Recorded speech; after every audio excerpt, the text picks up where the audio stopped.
My name is Don Tenaccio. I'm from Lacey Lodge, number 2518. I was in the Air Force. I served as a combat controller from 1982 to 1989. One of the people that I served with didn't come back, and I did. So I made a promise that I would be there and try to help others who need my help.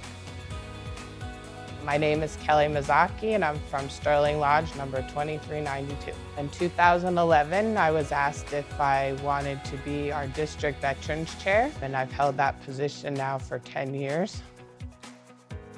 My name is George Tenza. I'm a Pete Yarden trustee, Marlton Lodge number 2514. In the 5 or 6 years, it's probably about 140 and 150 veterans I've assisted.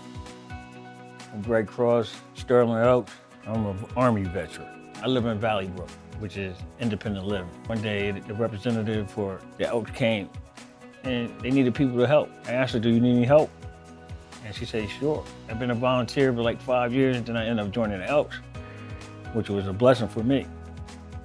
When we first started out, it was Kelly, myself, Greg, and George Tenza. People would say they wanted to donate furniture. We would start out in the morning, you'd go to a house, you'd go in, you'd pick up all the furniture, and then you'd go off and you would deliver it someplace else. And it just has grown exponentially since then. We have such a great team. I'm so proud of this team here.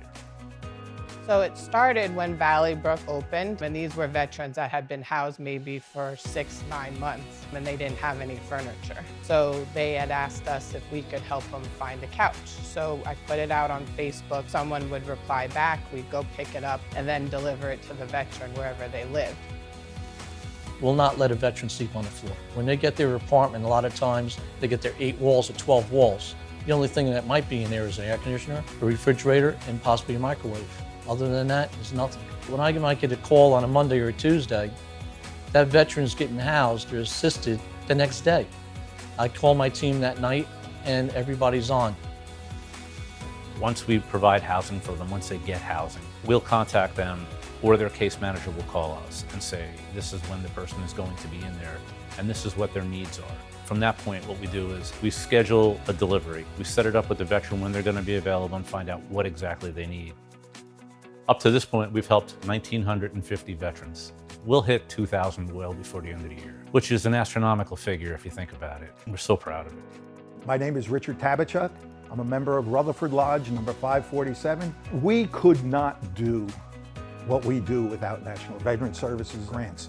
The $10,000 grant goes a long way. Today we moved out 6 beds, 6 dressers to one location down in South Jersey. We have to order right away. And those grants, they are so important to us. And even the smaller ones for just welcome home kits, those grants, when they come in, they just keep this place stocked. My name is Craig Clark, and I've been volunteering with the Elks to help house homeless veterans for 5 years now. I did 1 deployment to Afghanistan and 1 deployment to Iraq.